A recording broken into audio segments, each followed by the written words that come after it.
Ya, kepada Ibu, Bapak dan saudara-saudara sedama yang hadir pada kesempatan ini melakukan kebajikan-kebajikan yang didedikasikan kepada para leluhur.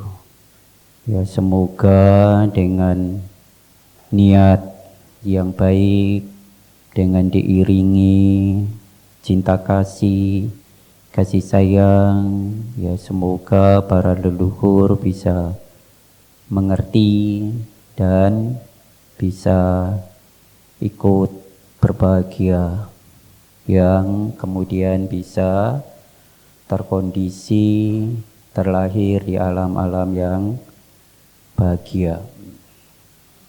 Nah, mari kita bersama-sama kita bisa menambah wawasan, menambah kebajikan, membawa pengertian-pengertian yang bajik di dalam pembuat jasa kebaikan-kebaikan yang akan kita lakukan, kita arahkan, kita bisa seperti di dalam Tiro Kuda Sutta yang tadi sudah dibacakan. Nah, inti di dalam peringatan atau kalau menurut di dalam tradisi Tionghoa itu ya Cengbeng. Kalau di dalam Buddhis ada ya Patidana. Nah, Patidana itu ya kita melakukan kebaikan. Dan kebaikan yang kita lakukan itu kita dedikasikan atau kita mengingat jasa-jasa kebaikan-kebaikan orang lain, kemudian kita membuat kebaikan dan kebaikan yang kita lakukan itu ya kita persembahkan. Namanya Patidana. Kemudian kalau di dalam Cengbeng itu di dalam sejarah di dalam Cengbeng itu ya bersih-bersih kuburan. Bersih-bersih kuburan, kemudian ya kalau hari-hari ini ya kalau di kuburan di mana-mana yang menurut tradisi Tionghoa ya bersih. Bersih, kemudian ya bisa terang gitu. Nah, nanti 1 tahun lagi ya nanti bisa rumput bisa tumbuh, ilalangnya bisa tinggi, tertutup lagi. Nah, ini menurut tradisi Tionghoa itu dilakukan ya setiap Cengbeng. Nah, itu ada sejarah. Nanti kita bisa melihat dari sisi sejarah di dalam Cengbeng, kemudian di dalam tradisi-tradisi itu kita masukkan di dalam ajaran yang Sang Buddha kita kaitkan. Nah, tujuan di dalam Cengbeng itu ya kita bisa secara bahasa yang mudah itu balas budi. Balas budi orang-orang yang telah berjasa kepada mereka. Kalau kita ya kepada orang-orang tua. Karena jasa dan kebaikan yang dilakukan oleh orang tua itu ya jasanya itu ya sungguh besar.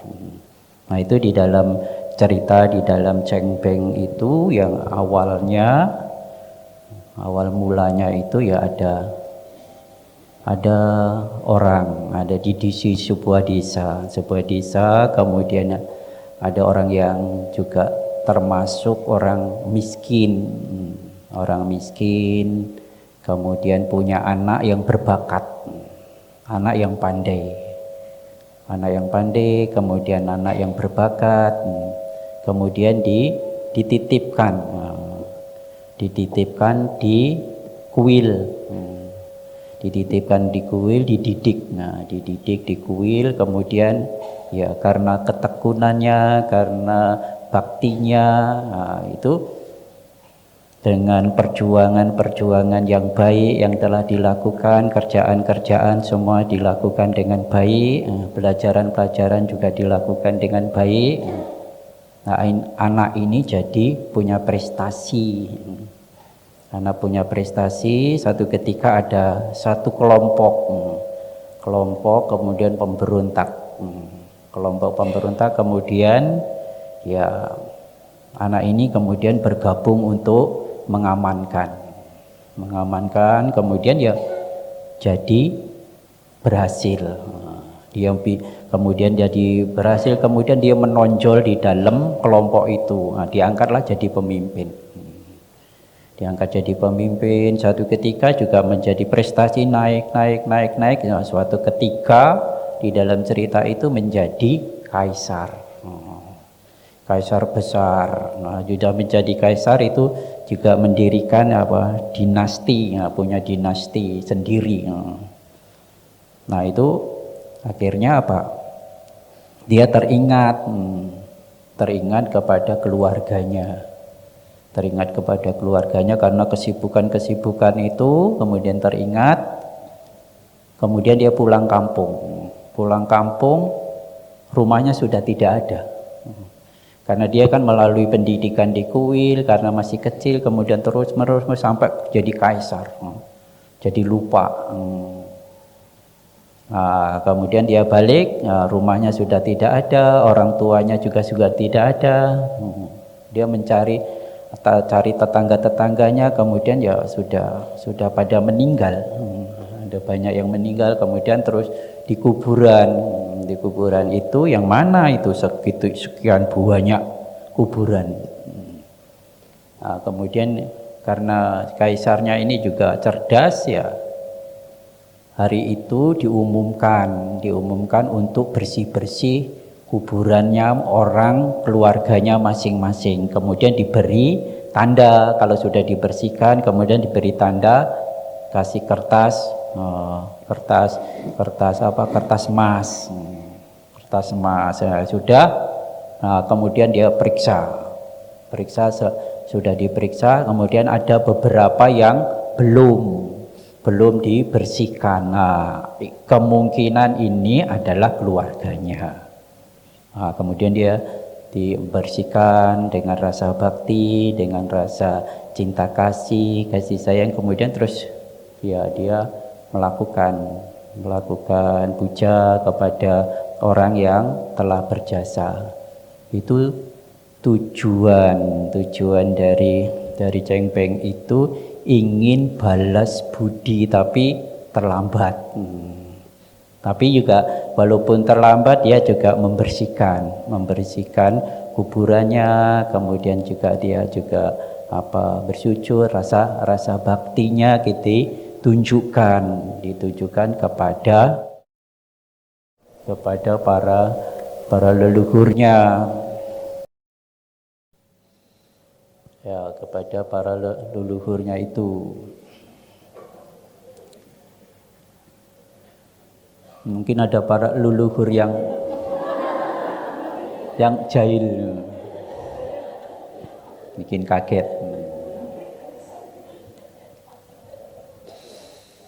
Nah, itu tujuan dari Cheng Peng itu ya, ada rasa bakti kepada orang tua, kepada orang-orang tua. Kemudian sampai sekarang itu dijadikan menjadi perayaan untuk berkumpulnya keluarga besarnya itu, untuk berziarah, untuk bersama-sama merasakan bakti kepada orang tua. Kalau nggak dikubur gimana? Sekarang dikremasi. Dikremasi ya, itu juga ada bisa rasa bakti ya, membuat kebaikan ditujukan kepada leluhurnya. Atau sekarang ya, kalau jangan terlambat kepada orang tuanya masing-masing. Kalau kita masih punya orang tua masing-masing, kita masih ya jangan sudah dikubur baru kita bersih-bersih, kasih makan yang sesuai dengan apa? Dengan kesukaannya. Kesempatan sekarang kalau orang tua kita ada, masih hidup, ya berilah. Kita rasa bakti kita ya kita tunjukkan kepada orang tua. Memberi makan lah, memberi pakaian lah, itu menyokong ya, menyokong. Itu rasa bakti ya.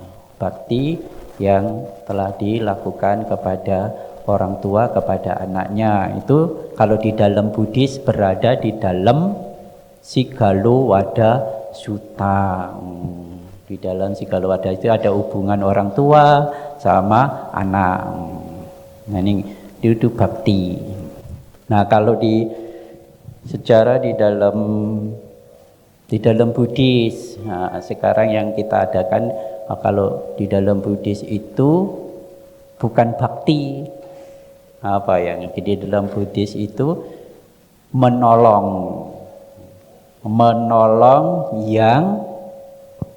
yang menderita, menolong yang menderita. Itu awalnya ya di salah satu di dalam cerita di dalam Buddhis, yaitu dimulai dari Raja Bimbisara.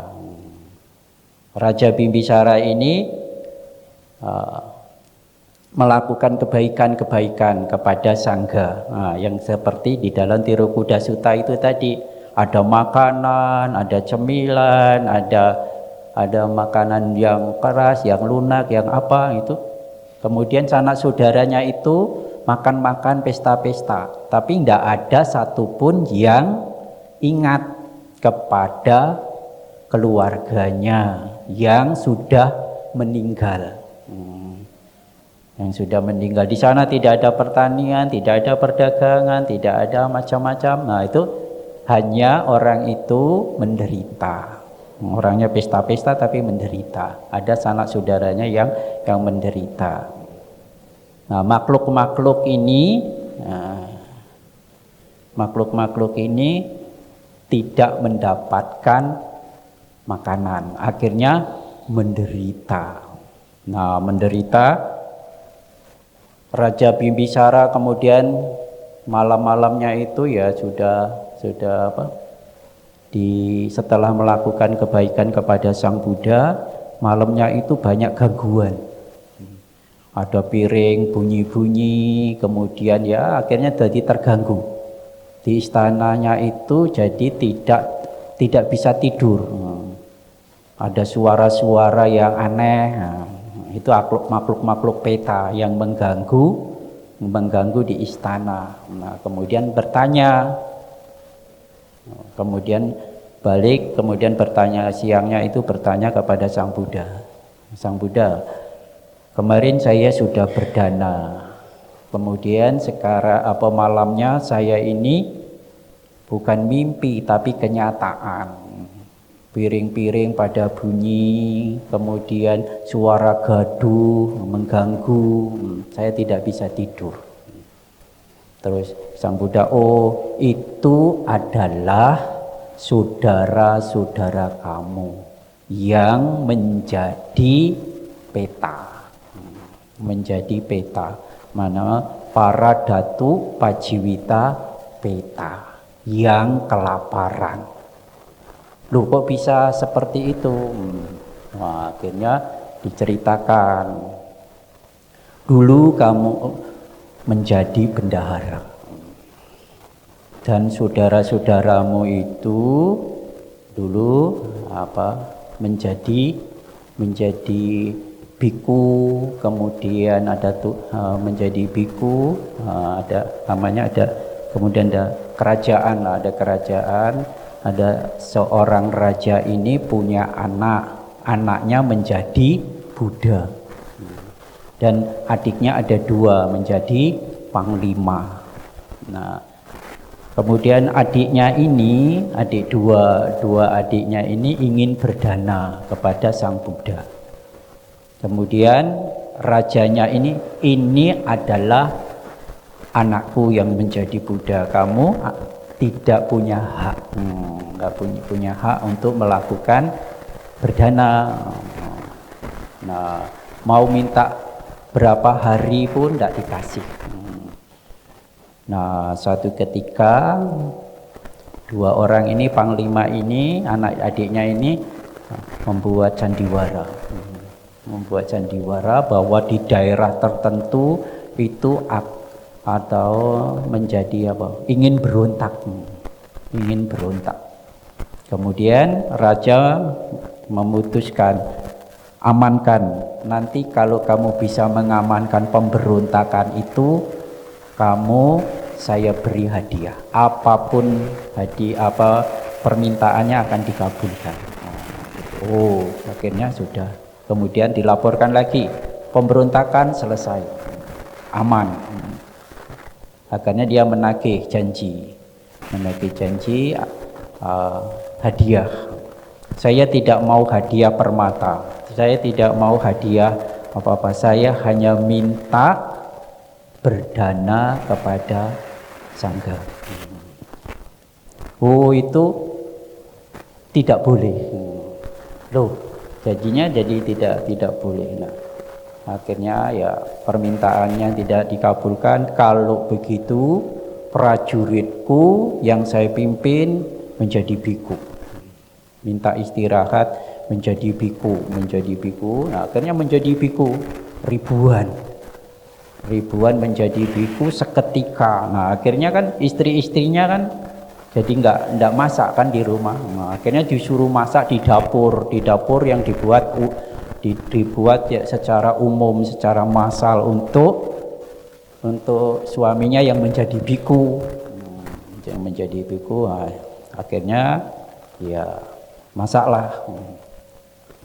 kemudian peristiwa itu ya ada kejahatan di situ, banyak versinya. Kemudian ada yang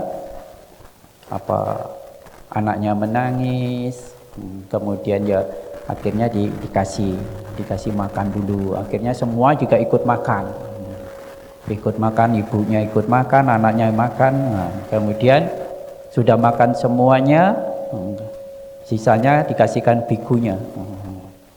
Nah, dari situlah menjadi peta kelaparan. Peta kelaparan itu, bukan hanya satu masa Buddha, sampai 5 masa Buddha. Itu di dalam komentar-komentar itu 92 kalpa. Kalau kita mati sekarang lahir, kemudian kita nggak bisa makan sampai mati, penderitaannya kayak apa? Itu sekali ini berkalpa-kalpa, ini 92 kalpa, 5 masa Buddha. Nah, itu Buddha di zaman Buddha Pusa, kemudian di zaman Buddha Kakusanda, di zaman Buddha Konaganama, di zaman Buddha Kasapa sampai Buddha Gautama. Itu lapar, mati orang lapar ndak mati. Itu kayak apa ya penderitaannya. Nah, itu yang membuat dia menderita menjadi peta itu ya, dia ada kejahatan itu, kejahatan melenyapkan atau makan makanan yang harusnya diberikan sangga, kemudian dia makan duluan. Dan ya, akhirnya jadi penderitaan seperti itu. 92 kalpa dengan masa Buddha sampai 5 masa Buddha. Nah, setiap masa Buddha dia menderita, kemudian minta makanan kepada Buddha. Nanti saudaramu akan menjadi raja. Nah, ini sampai turun sampai saudara menjadi raja Bimbisara. Kemudian di zaman Buddha Gautama. Ceritanya begitu. Jadi nanti terus cerita akhirnya ya Raja Bimbisara kemudian melakukan kebaikan lagi. Kebaikan, kemudian dengan penuh cinta kasih sayang itu didedikasikan, dipersembahkan kepada leluhurnya itu. Dengan berdana air. Nah, kemudian dia berdana air, kemudian sanak saudaranya itu sudah tidak kehausan, menjadi bersih. Kemudian berdana pakaian, berdana jubah kepada sangga. Kemudian dia juga berubah. Makhluk-makhluk itu berubah berpakaian lagi yang tadinya kusut, kemudian lesu, kemudian bisa seger karena sudah minum, kemudian sudah makan, kemudian terus berpakaian, berpakaiannya rapi. Itu juga berdana air, berdana makanan, berdana jubah kepada sangga. Nah, kemudian didedikasikan, dipersembahkan kepada sanak saudaranya itu. Nah, itu jasa kebaikan yang telah dilakukan oleh Raja Bimbisara kepada sanak saudaranya. Pada sanak saudaranya itu akhirnya sanak saudaranya ya menjadi dewa. Menjadi dewa. Nah, itu latar belakangnya ada dua. Menurut tradisi Tionghoa, itu seorang kaisar yang berbakti, ingin membahagiakan, tujuannya ingin membahagiakan kepada ibunya atau kepada orang tuanya, dibawa ke kerajaan supaya bisa menikmati hasil dari jeripayah anaknya, tapi sudah terlanjur meninggal. Kemudian dia ingin berbaktinya itu dia dilanjutkan sembahyang kuburan seperti cengbeng. Cengbeng ini ya bersih kuburan, kemudian dikasih. Nah, itu sampai tradisi itu baik, kemudian ya dijadikan sampai sekarang keturunan dari dulu. Mungkin ini dulu rakyatnya ya. Rakyatnya dari dinasti Ming yang didirikan oleh namanya Zhu Yuanxiang. Itu yang jadi kaisar. Pendiri itu 3 abad. Dari abad 13 sampai abad 16. Nah, ini yang dilakukan oleh seorang kaisar yang tadinya orang miskin kemudian berkarir, kemudian bisa menjadi kaisar, menjadi kaisar yang besar sampai 3 abad keturunannya. Mungkin salah satunya yang menyebar ke Indonesia. Siapa tahu dulu jadi apanya. Sekarang bisa ingat, bisa melakukan, mewarisi tradisi itu. Nah, yang harus digarisbawahi itu kan kalau di dalam Tionghoa itu baktinya yang ditekankan. Kalau di dalam Buddhis itu menolong kepada sanak saudaranya yang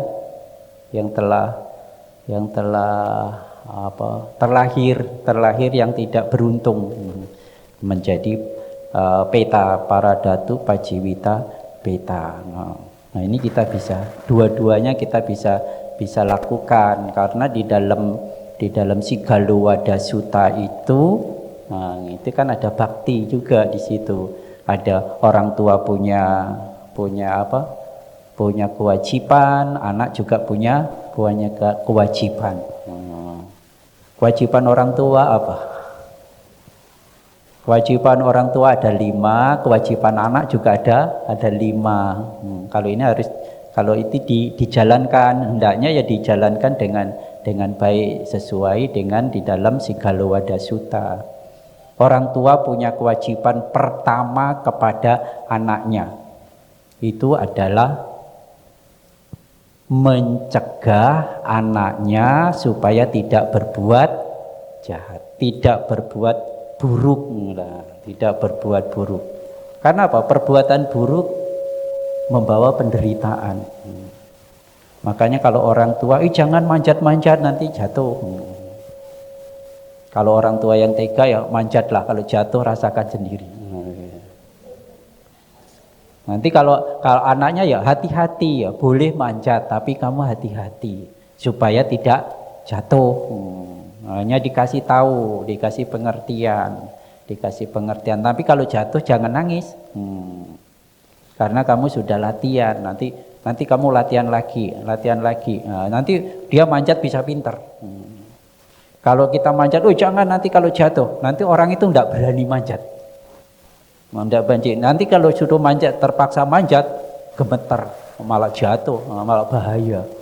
Hanya sekarang ya harus dididik, harus diawasi, hati-hati gitu. Nah, orang tua ya itu ya kewajiban orang tua untuk mendidik anaknya, mencegah supaya tidak menderita.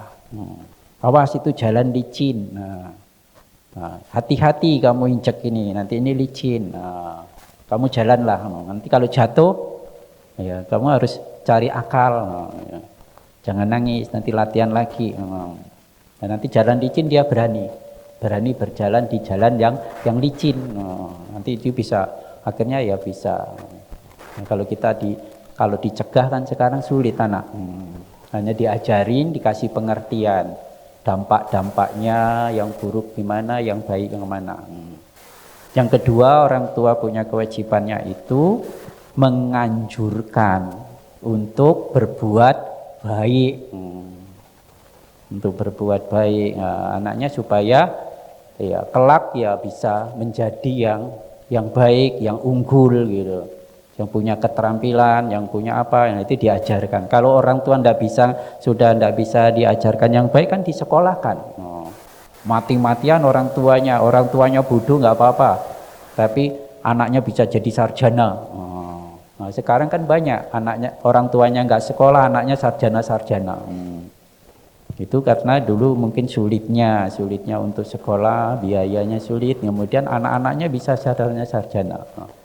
Nah ini dilakukan itu orang tua, memberi keterampilan, memberi pendidikan yang nomor 3. Nomor 4, mewariskan. Mewariskan itu bukan hanya harta saja. Ya bisa mewariskan dedikasi, mewariskan keteladanan, mewariskan tanggung jawab. Nah, dedikasi, nah itu bisa orang tua bertanggung jawab, orang tua punya dedikasi, orang tua punya integritasnya baik, ya, baktinya kepada orang tuanya baik, baktinya kepada leluhurnya baik. Nah nanti ini dilakukan supaya anaknya nanti bisa menghormati ya, orang-orang yang berjasa. Itu juga mewariskan syukur ya bisa mewariskan harta. Syukur juga bukan harta nanti bukan menjadi rebutan, tapi ya harta bisa menjadi pewaris, jaga warisan. Nah, yang kelima itu orang tua punya kewajiban kepada anaknya itu sebagai apa? Biru apa? Biru konsultasi. Pak, saya mau ambil jurusan ini, cocok tidak? Pak, saya ambil jodoh ini, cocok atau tidak?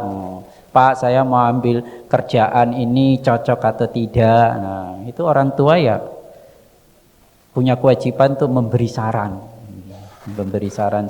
memberi apa ya gitu. Karena sudah diberi keterampilan, sudah diberi pendidikan, kemudian dia bisa kerja, ada apa? Nah itu orang tua. 5 kewajiban yang dilakukan oleh orang tua kepada anaknya. Sekarang di dalam Sigala Sutta itu anaknya yang kepada orang tua. Jadi kalau kita tunjukkan bakti yang kita hubungkan dengan kaisar itu. Nah, ya. Apa kewajibannya anak kepada orang tua? Kita harus menyadari sebagai anak, Sebagai anak kita dibesarkan, diperjuangkan, sekarang kita sudah bisa mandiri. Nah, sudah bisa mandiri, kita kemudian yang pertama itu membantu. Membantu orang tua. Orang tua kan tidak muda terus, kan pasti sudah sepuh. Nah, matanya berkurang, kemudian kesehatannya juga berkurang. Nah, disuruh pensiun. Suruh pensiun, suruh melakukan kebaikan-kebaikan, tapi semua kebaikan-kebaikan disepot oleh anaknya supaya orang tua itu punya bekal. Nanti dia diantar ke wihara, kemudian dia untuk meditasi, untuk baca parita. Makanya kalau ke raja-raja dulu, kalau sudah anaknya jadi raja, nah, dia kan terus spiritual, mengembangkan spiritualnya sebagai bekal karena perbuatan-perbuatan itu yang nanti membimbing kita akan terlahir di mana. Bukan jabatan rajanya yang membimbing, tapi perbuatannya yang membimbing. Maka kalau di Thailand ya nanti kalau anaknya sudah jadi raja, anaknya orang tuanya jadi biku. Jadi biku. Nah, itu sampai ke rama-rama berapa itu di dalam cerita itu ya seperti itu. Nah, raja-raja dulu ya seperti itu. Nah, kita nyontoh itu. Nyontoh. Kita nanti kalau orang tua kita ya kita jadikan raja. Raja kecil, raja di rumah. Nah, semua kebutuhannya kita cukupi secara materi karena kita sudah dibiayai, sudah diperjuangkan di dalam pendidikan, di dalam kesehatan, dijaga, dirawat. Orang tua itu juga kita ibaratkan guru yang pertama kali. Siapa yang ngajarin kita jalan? Siapa yang ngajarin kita ngomong?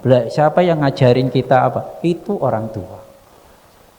Orang tua dari apalagi seorang ibu. Nah, dari dalam kandungan pun juga kalau sudah hamil hati-hati seorang ibu. Ucapannya juga harus dijaga. Kalau ucapannya keliru ya jangan anakku yang di dalam jangan ikut. Jangan ikut. Kalau dalam bahasa Jawa itu amit-amit, anak jangan niru gitu. Nah, itu supaya nanti tidak jadi ucapannya tidak jahat. Kalau orang tuanya salah, nanti berbuat yang salah ya jangan niru gitu. Nanti supaya menjadi baik itu seorang ibu menjaga masih ada di dalam kandungan sampai menjaga kesehatannya, sampai menjaga cita-citanya, kemudian sampai yang anaknya punya keterampilan. Nah itu sudah besar, kemudian anaknya ya membantu kepada orang tuanya. Yang kedua, di dalam Sigalowadah Sutta anaknya itu yaitu merawat dengan penuh cinta kasih. Karena orang tua kan nanti makannya rewel, sudah sakit-sakitan. Kemudian sudah makan dibilang belum makan. Wah, ini karena sudah ingatannya sudah turun. Nah, nanti harus dengan penuh cinta kasih. Kasih nanti tahu-tahu ngomel-ngomel. Nah, itu kita ya harus penuh cinta kasih. Kita dibutuhkan itu jasa orang tua sebagai juga ladang yang subur, karena sudah membuat kebaikan kepada anak-anaknya. Seburuk sejahat apapun, yaitu kita punya tugas seorang anaknya merawat dengan penuh cinta kasih sayang. Kemudian yang ketiga, yaitu kita menjaga nama baik. Menjaga nama baik kita ya kita tidak mencuri, tidak narkoba, tidak korupsi. Nanti kalau korupsi ke pencuri ditangkap, anak siapa itu? Oh, anak si A, oh pantas. Kalau kemudian dapat prestasi, kemudian punya jabatan, anak siapa itu? Oh, anak itu, iya. Ibunya anakku, bukan anak bapak. Anakku pandai, anakku punya jabatan. Nanti kalau jahat anakmu, jadi ayahnya jadi sasaran. Nah ini kalau baik maupun buruk itu menjaga nama, tidak narkoba, kita mengembangkan prestasi, supaya kita bisa mengangkat derajat dari orang tua. Kita berperilaku baik. Kita berperilaku baik itu bukan untuk diri kita sendiri, untuk keluarga. Keluarga kalau kita bisa pandai, kita cerdas, kita bisa mencapai sesuatu yang berhasil, siapa yang dipuji? Orang tuanya bisa dapat nama baik. Nama baik. Nanti kalau kita ada keburukan, nanti kalau kita anak siapa itu di penjara, nanti orang tuanya kan juga dapat nama buruk. Dasar orang tua tidak bisa didik anaknya. Itu kita menjaga nama keluarga besarnya itu. Kita menjadi supaya mengangkat derajat dari orang tuanya. Tidak berhasil kalau kita jadi orang baik, orang punya perilaku yang sopan, itu juga nama baik. Nah, di nama baik kita menjaga orang tua kita, menjaga keluarga. Yang keempat, orang tua anaknya adalah menjaga warisan. Menjaga warisan. Apa yang telah ditinggalkan oleh orang tua itu ya jagalah dengan baik dari keluarga itu. Jangan warisan menjadi bumerang, menjadi keluarga jadi pisah. Menjadi pisah. Nah, makanya orang tua kalau mewariskan itu ya mewariskan pendidikan, mewariskan keterampilan itu aman.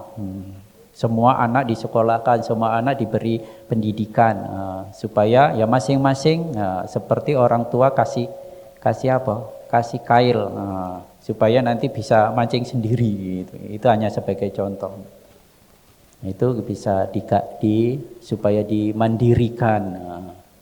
Nah, ini menjaga apa kita bisa, oh ya saya bisa disekolahkan oleh orang tua saya, menjaga apa yang sudah saya lakukan ini ya saya jaga.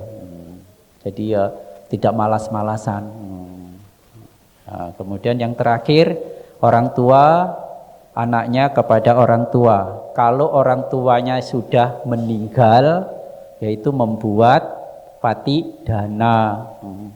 Jadi melakukan kebaikan kalau dia ulang tahun, dia punya rezeki, kemudian bisa membantu kepada orang-orang atau membuat kebaikan di atas namakan orang tuanya. Namanya pati dana, yang seperti yang sekarang ini kita lakukan. Nah, ini di dalam ajaran, di dalam Sigalo Wada Sutta. Nah, orang tua yang berjasa. Nah, orang tua kita bisa diibaratkan itu ya guru yang pertama, juga sebagai ladang, sebagai dewa. Kalau sebagai dewa kan kita bisa menghormat kepada orang tua, tidak berlaku kejam. Menganggap kalau orang tua kita dianggap sebagai kawan atau sebagai lawan, jadikanlah orang tua sebagai dewa. Ya, kita bisa menghormati orang-orang yang telah berjasa kepada kita. Kalau kita ya di 17 Agustus kita juga memperingati itu juga seperti kita menghormatin orang-orang yang berjasa kepada kita, kepada bangsa. Nah, kalau kita ya khususnya ya kepada orang tua supaya kita ada bakti. Kalau orang tua sudah tidak ada ya kita patidana. Nah, orang tua jadikan dewa. Jadi dewa. Kita jadikan orang tua juga sebagai apa? Sebagai guru sudah, sebagai ladang sudah. Nah, ladang itu supaya kita rajin, ya, rajin untuk menanam, Kita di situ sebagai ladang itu kita rajin membantu orang tua. Nah, di dalam Sigala Wadasuta juga ada sebagai ladang. Nah, kita harus rajin merawat, rajin menanam. Kemudian kita sebagai dewa supaya kita tidak sewena-wena kepada orang tua. Kita juga harus menghormati karena orang tua telah melakukan kebaikan kepada kita semua. Nah, inilah sebagai satu tujuan di dalam cengbeng atau di dalam kita memperingati, kita melakukan kebaikan-kebaikan patidana ini. Kebaikan yang sudah kita lakukan itu ya kita dedikasikan dengan penuh cinta kasih sayang. Semoga para mendiang ini, baik yang kita kenal maupun yang tidak kita kenal, yang berhubungan dengan karma kita masing-masing, semoga bisa mengerti, bisa ikut berbahagia dan akhirnya terkondisi terlahir di alam yang bahagia. Sabi sata bawantu sukitata, semoga semua makhluk hidup berbahagia.